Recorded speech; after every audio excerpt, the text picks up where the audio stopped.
BCCI লজ্জা পেল এবং বিসিসিআই ভারতীয় ক্রিকেট কন্ট্রোল বোর্ডকে সেই লজ্জা দিয়েছে আবার হচ্ছে আমিরাত ক্রিকেট বোর্ড। খুব ইন্টারেস্টিং একটা ফ্যাক্ট। এবং আইপিএল বন্ধ হয়ে গেছে, এই খবরটা মোটামুটি ঘন্টা দেড় দুই থেকে আপনারা সবাই জানেন। আইপিএল স্থগিত হয়েছে। এই আইপিএল কবে মাঠে করাবে সেটা একটা বড় আলোচনা। এটার সাথে লিঙ্কড হয়েছে পিএসএল। পিএসএল অন্য কারণে লিঙ্ক, যে পিএসএল ও বন্ধ হয়ে গেছে, সেটা শিফট হয়ে গেছে আরব আমিরাতে। আলোচনা সেখানটায় না, যেখানটায় আলোচনা সেই আলোচনাটা করব। বাংলাদেশ ক্রিকেট বোর্ড তারাও এখন পর্যন্ত যতটুকু মনে হচ্ছে যে তারাও এফেক্টেড হতে পারে ডিউ টু দা, আমার কাছে মনে হয় যে issues of postpone of IPL. কোথায় আলোচনা, সেই আলোচনায় যাচ্ছি। সেই আলোচনা যাবার আগে একটু আপনাদেরকে জানিয়ে রাখি যে ঈদ উইথ শাওমি নিয়ে এলো 10 কোটি টাকার ঈদ উপহার। এবং যদি আপনারা শাওমি স্মার্টফোন কেনেন তাহলে নিশ্চিতভাবে যে অফারগুলো পেতে পারেন, যে সুযোগগুলো পেতে পারেন, তার মধ্যে রয়েছে নগদ 5 লাখ টাকা, এসি, মাল্টিডোর ফ্রিজ, কিংবা 3,000 টাকা পর্যন্ত ডিসকাউন্টের সুযোগ পার পারচেসে। শাওমির 10 কোটি টাকার অফারে এবারের ঈদ সেলিব্রেশন হোক আরো বেশি করে।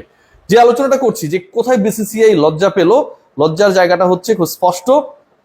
তারা আইপিএল যখন বন্ধ হয়ে গেল, ধর্মশালার সেই পার্টিকুলার ম্যাচ যেখানটায় আপনারা সবাই জানেন কিংস ইলেভেন পাঞ্জাব এবং দিল্লির যে ম্যাচটা হচ্ছিল, সেই পার্টিকুলার ম্যাচের এক ইনিংসের মাঝপথে হুট করে ফ্লাড লাইট বন্ধ হয়ে গেল এবং সেখান থেকে পরবর্তীতে জানানো হলো যে আনএভয়েডেবল সিচুয়েশনের জন্য আইপিএল আর আজকের দিনে হচ্ছে না। এটুকুই জানা ছিল। দুই দলকে, কোচিং স্টাফের সদস্যদেরকে এবং আইপিএল আয়োজনের সাথে যারা জড়িত ছিল প্রত্যেককে স্পেশাল ট্রেনের অ্যারেঞ্জমেন্ট করে দিল্লিতে নিয়ে আসা হয়। গতকাল রাতের খবর, বিসিসিআই যে প্ল্যান ছিল কিংবা আইপিএল এর গভর্নিং বডি হিসেবে যারা আসলে কাজ করে তাদের যে প্ল্যান ছিল যে rest of the IPL matches, এখন পর্যন্ত আপনারা সবাই জানেন যে 58টার মতো ম্যাচ হয়েছে গতকালকের ওই কোয়ার্টার ডান ম্যাচটা ধরে। সো 58 ম্যাচেস হ্যাজ বিন ডান। ওই জায়গা থেকে যে পরিকল্পনাটা ছিল rest of the matches will be shifted to UAE. কিন্তু পাকিস্তান ক্রিকেট বোর্ড পিসিবি তারা গেমটা আগেই খেলে ফেলেছে।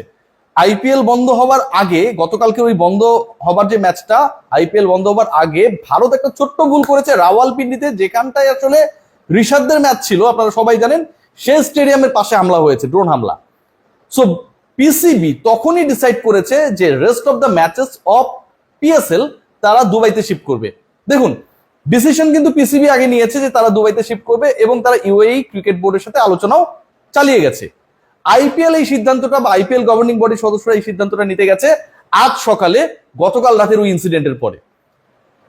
আমিরেটস ক্রিকেট বোর্ড তারা আইপিএল কে, ইন্ডিয়ান ক্রিকেট বোর্ডকে জানিয়ে দিয়েছে তারা ভেরি সরি যে তারা আসলে তাদের মাঠ বা ভেন্যু এই মুহূর্তে ব্যবহার করার জন্য আইপিএল কে হেল্প করতে পারছে না, কজ পিএসএল আগেই এটা বুক করে ফেলেছে এবং তাদের ওই এগ্রিমেন্টটা হয়ে গেছে।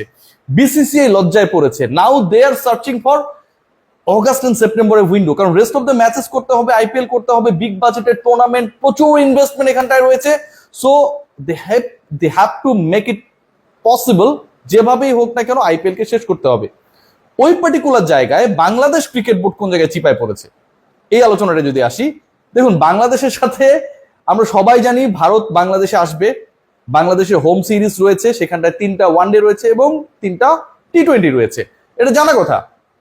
এই ট্যুর নিয়ে যেহেতু পিসিবির সাথে বিসিবির সম্পর্ক ভালো, বিসিসিআই এই ট্যুরকে পোস্টপোন করে কিনা এরকম একটা ডিসকাশন ছিল। ফারুক আহমেদকে প্রশ্ন করা হয়েছিল কদিন আগে, তিনি বলেছেন যে এরকম সম্ভাবনা আপাতত নেই, everything is going fine. But যেহেতু আইপিএল এর শিডিউলটা এখন পিছিয়ে যাচ্ছে, তারা এই মুহূর্তে চাইলেও দুবাইতে আইপিএল এর রেস্ট অফ দ্য ম্যাচেস আয়োজন করতে পারছে না। সো সেপ্টেম্বর এবং অগাস্টের ওই উইন্ডোটা, যে উইন্ডোতে বাংলাদেশের সাথে তাদের খেলা রয়েছে, আবারও বলছি বাংলাদেশে সফর করার কথা ইন্ডিয়ার, 3টা টি20, 3টা ওয়ানডে খেলার কথা ইন্ডিয়ার, তারা ওই পার্টিকুলার টাইমটায় বাংলাদেশ সফরে না এসে বিকল্প হিসেবে আইপিএল এর যে রেস্ট অফ দ্য ম্যাচেস রয়েছে সেটা তারা খেলবে। লসটা হলো মাঝখান থেকে বাংলাদেশের, যদি এটা হয়, এবং এই হওয়াটার সম্ভাবনা খুব বেশি, কারণ বাংলাদেশকে এমনিতেই বড় বড় দলগুলো, বোর্ডগুলো খুব একটা পাত্তা দেয় না। বিসিসিআই এর সাথে বাংলাদেশ ক্রিকেট বোর্ডের সম্পর্কটা আগের মতো ভালো নেই, এটা আমরা সবাই জানি।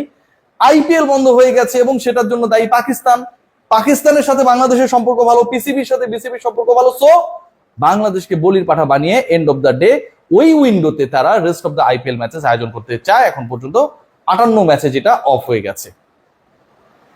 সিনারিও এমন একটা পর্যায়ে চলে গেছে যে দুদলের যুদ্ধ, দুদলের যে অবস্থা, সেটা সবচেয়ে বেশি এফেক্টেড করলো আমার কাছে মনে হয় বাংলাদেশকে। কেন? দেখুন বাংলাদেশের পাকিস্তান সফর এখন হবে না, এটা বলাই যায়।